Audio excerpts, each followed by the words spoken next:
Sarah, welcome to A House for Arts. It's such a pleasure to have you. Thank you for having me, Laura. It's wonderful to be here. And it's so great to have a fan like you because you are celebrating over 26 years now as the executive director of the famous Cafe Lena in Saratoga Springs. Congratulations. Thank you very much. Yeah, I celebrated my 25th anniversary just about a week before COVID hit, and we had a great party at the cafe, and I'm so glad I squeezed that in. Yeah, it's always good to squeeze in a party before a pandemic, right? Yeah. It would have been a bigger party if I'd known what was coming. Right, of course. Yeah, if we had all known. So I'm actually curious to know first, Sarah, what is so remarkable about Cafe Lena? I know that it's a historic place, and I know you've had some famous guest musicians there as well, right? Yeah, we have. Well, Cafe Lena started in 1960, really during the peak of the folk revival. And the folk revival was a big music movement, really popular among college students, that was all about digging into the authentic roots of American music. And it was a time when the voice of the people was very important. The civil rights movement was starting to percolate. There was interest in union activity. You know, it was not too long after McCarthyism had really ripped through the nation.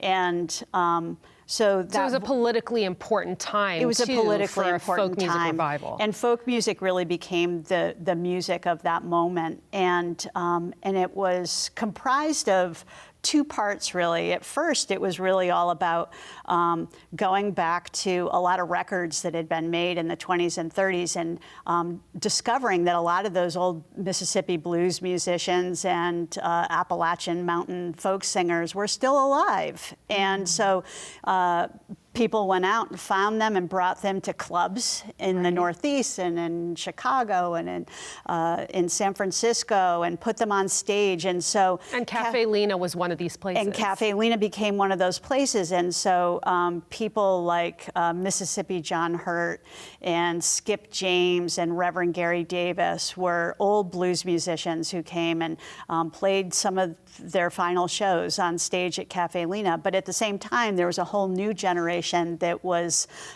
absorbing that canon of folk music. But pretty soon along came a guy named Bob Dylan, and not just Bob Dylan, but also Tom Paxton, Emmylou Harris, that generation of people who started writing their own songs that were rooted in folk tradition, but that spoke to the moment. Right, I mean, someone like Bob Dylan is known as a singer-songwriter, and there's a reason for that, and it's deeply connected to a place like Cafe Lena. So Bob Dylan started his career, started making a name for himself in Greenwich Village, and his first out-of-town gig was a weekend at Cafe Lena. And when he played that first weekend back in 1961, he was probably playing mostly traditional folk songs rather than his own songs. But by the time he came in 1962, he probably had a lot more of his own songs mixed in. And that whole movement really took off in places like Cafe Lena. And one thing that's kind of special about Cafe Lena is that it's the only surviving venue from that era that represents that that change in American music. That's incredible. And I mean, I want to circle back to the kind of legacy that Cafe Lena has in this history of folk music revival, as well as what's going on today with folk music.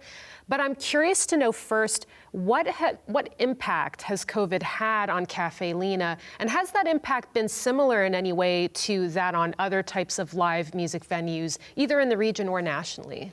Sure. It's hard to imagine a single aspect of the music world that hasn't been dramatically affected by COVID, and not all for the worse, some for the better. It's interesting. We're really in the thick of it right now, and it's hard to know how it's all going to sort out.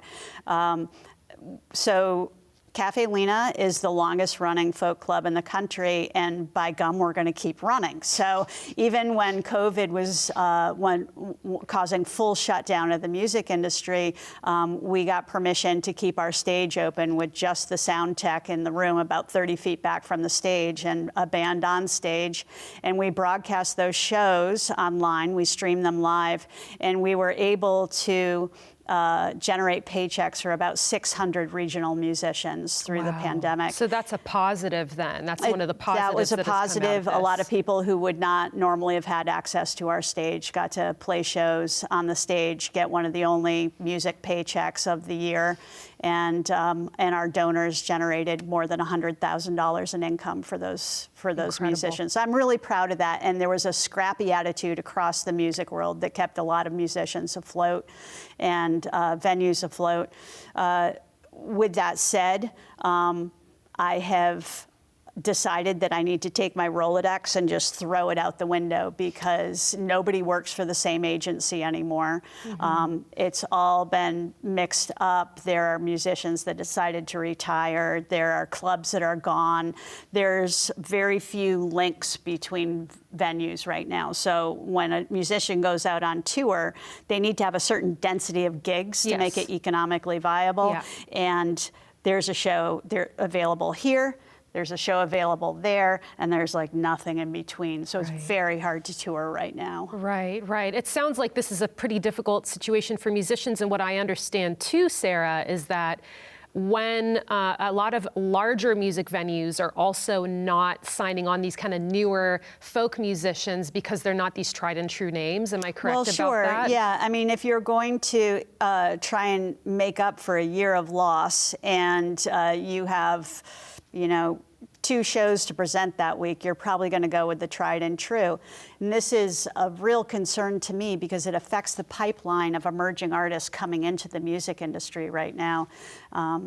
It's not going to be easy for them for a while until things really stabilize again. And Cafe Lena has always invested very heavily in new artists. I mean, starting with Bob Dylan. And, ever since then, our greatest moments have always been when we took a chance on something new. So I'm a strong believer in that. And look at where that took them. Look at where that took these musicians, right? Yes, exactly. Yeah. I mean, they don't all end up being household names that get Nobel Prizes, but... But they're given a chance, right? But they're given the chance, and it may be a perfectly magical evening. To tell you the truth, Bob Dylan was not particularly well received by the audience at Cafe Lena. Fascinating. So how did you get so interested in this remarkable venue in the 90s? Are you a musician yourself? Was it the people that drew you there?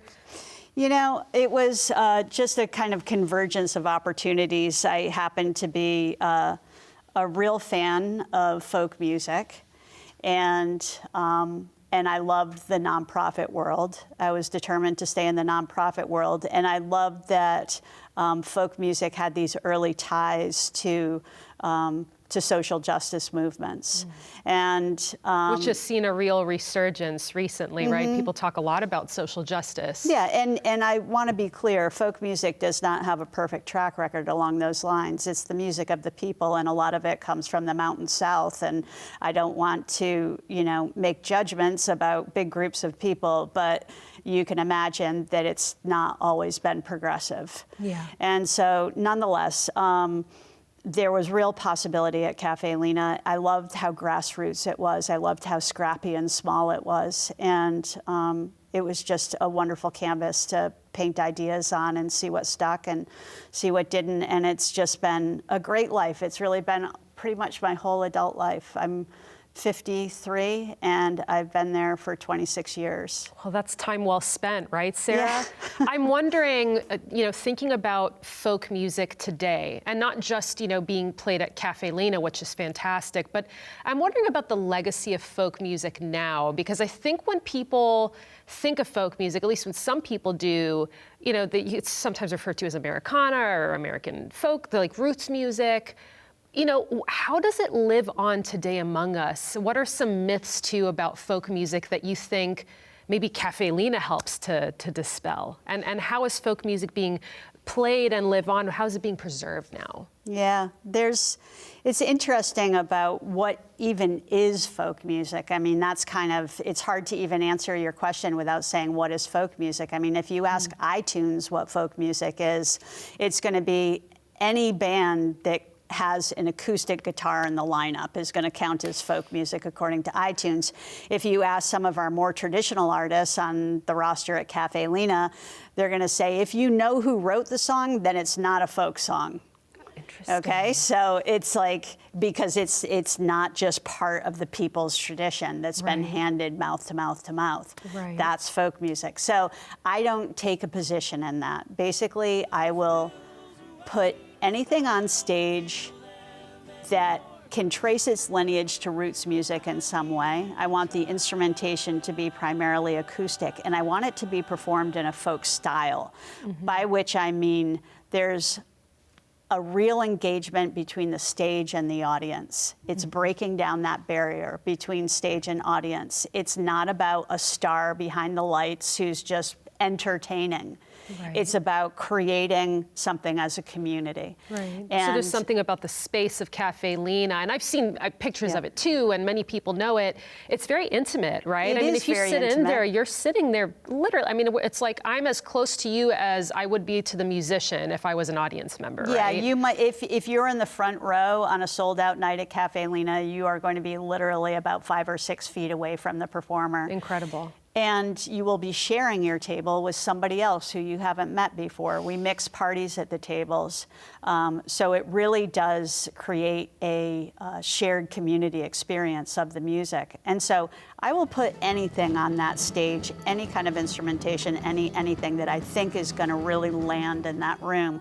The one thing I won't flex on is that there has to be that relationship with the audience. Right. It sounds like this kind of sense of intimacy and closeness, the sense of community, is something people especially want right now. So how can viewers learn more about the upcoming programs and shows that are coming up at Cafe Lena? Sure. Well, we're forging ahead right now, and we have a complete schedule right up through the end of the year. Right now, you can find out about all of our shows happening through the end of September on our website, and within, by mid-August, we'll have the rest of the year posted up there. It's amazing. That yeah. sounds fantastic. Thank you so much for sharing that, Sarah. Yeah. It was so great to have you on A House for Arts.